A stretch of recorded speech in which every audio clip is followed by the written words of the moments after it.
The Union's ultimate goal was to regain territories lost when the southern states seceded.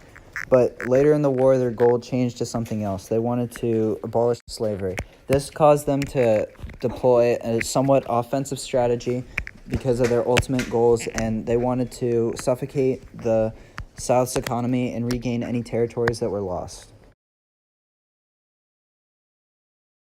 Confederates' ultimate goals for the war were to defend their right to secede from the nation and to also not lose any territories back to the North. To do this, they deployed a mainly defensive strategy that was mainly ineffective because they stretched their forces too thin along the border. Although the generals of the South did eventually come up with the idea of attacking the North because they didn't like the idea that the North were picking all the battles and their placement in time.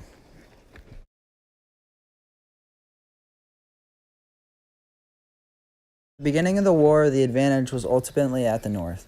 They not only had a higher population, but they also had a more industrial state, meaning that they could supply their army both militarily and numbers-wise. They also had farms in the West, which was very important because the South only had cotton, which was not able to be consumed by the troops because it's cotton. This ultimately gave the North the advantage and helped them in the war. However, the South did have the advantage of being unified under a rebel cause. Major leaders at the time period included Abraham Lincoln, who was obviously the president, Robert E. Lee, who was the commander for Southern forces, George McClellan, who was the first commander for Northern forces, but was later fired after criticizing Lincoln's publicity and his failure to confront and attack Lee's forces. And the second top general after McClellan was Ulysses S. Grant, who waged total war against the South and had won major battles such as Vicksburg. The Confederate government's first action taken was demanding the surrender of 4 Union forts in Confederate territory to protect U.S. shores from foreign bombardment: Fort Taylor, Fort Jefferson, Fort Pickens, and Fort Sumter. Fort Taylor and Jefferson were too far off the coast, and previous President Buchanan had promised Southern officials that the North wouldn't secure the fort if they didn't attack it. Lincoln didn't want to evacuate Fort Sumter without a fight. The day after Lincoln was inaugurated, he received a letter from General Robert Anderson saying the supplies at the fort were running low. Lincoln wrote to the South Carolina governor, Governor Pickens, saying a relief mission was on its way, but General Beauregard of the Confederate Army told Anderson that the fort needed to be evacuated immediately. The first shot of the war was at a Federal supply ship on its way to the fort.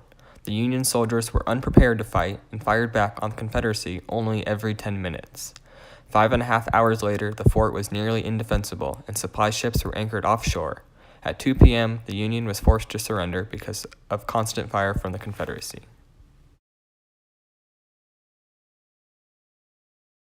Alright guys, I got some food here. No! Pew pew! Bang! Pew pew! Bang! Pew pew! Screw you, Confederates! Pew pew! Weak sauce! Oh, pew, shoot! pew! Pew pew! Pew pew! Pew pew! You suck! Pew pew! No, you! Pew pew! Pew pew! Pew pew! Pew pew! Your fort is done. You have no supplies. Charge! Surrender!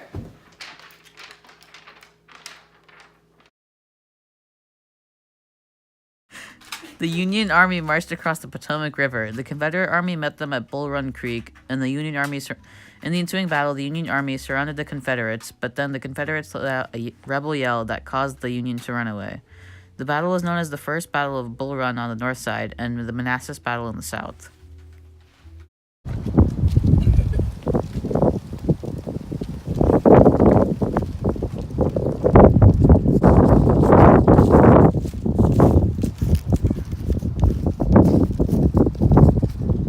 Yes, I'll hold this sword by the blade.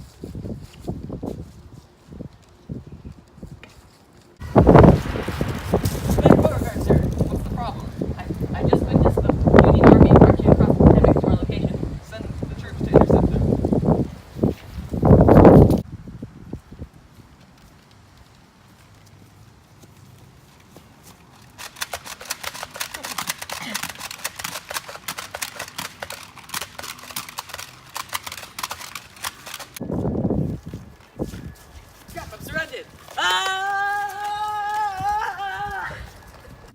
In response to the battle, Lincoln got 1 million volunteers. He turned the army on the Maryland Virginia line into the Army of the Potomac. He fired several generals and appointed George McClellan, and he also set aside troops in the West as a separate army to divide the Confederacy. Some in the South, however, wanted to march on the North to defeat the Yankees, but others wanted to survive, like Washington did in the Revolutionary War. But the main goal of the South was to tire Northern opinion of the war and be recognized by foreign governments. The South was hoping for British money to back them, but the British wanted to stay clear of the Civil War. President Lincoln and fellow congressmen, I have an idea to defeat the Confederacy. I call it the Anaconda Plan. So let me show you my board here with my slides. So first, we shall take the Mississippi River and then blockade the South on the other side, so no one can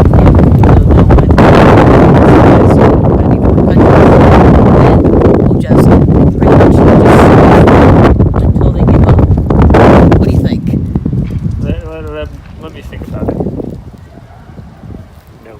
I have a better plan. We're just gonna get a bunch of people and full out rush them. What do you think? Yes.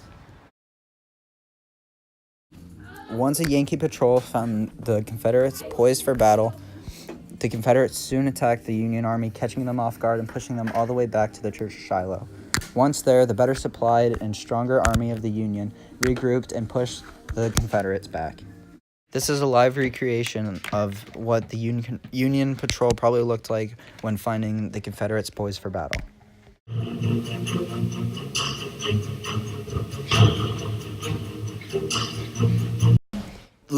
We found them.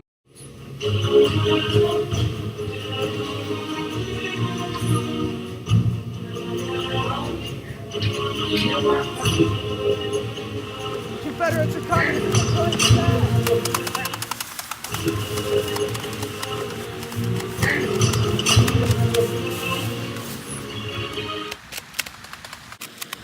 There were many casualties.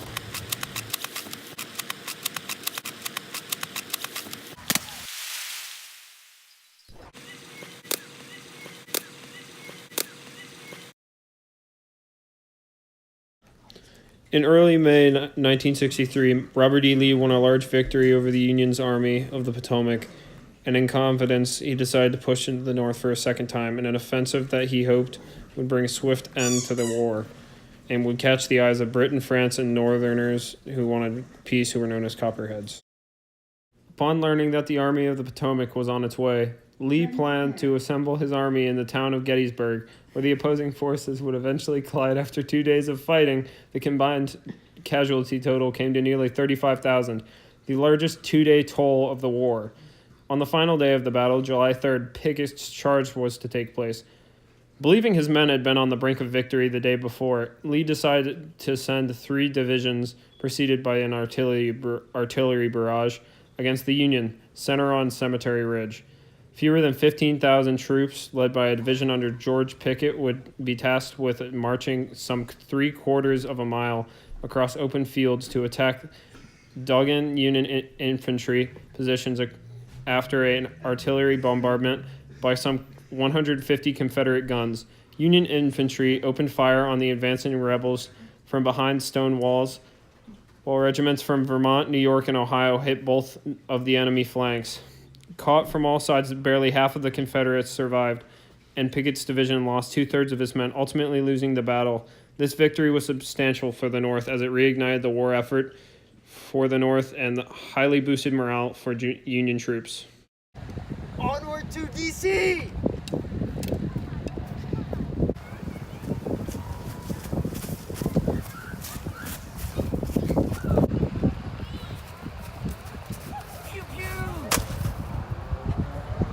Here come the Confederates, but good thing we got Union support from both sides.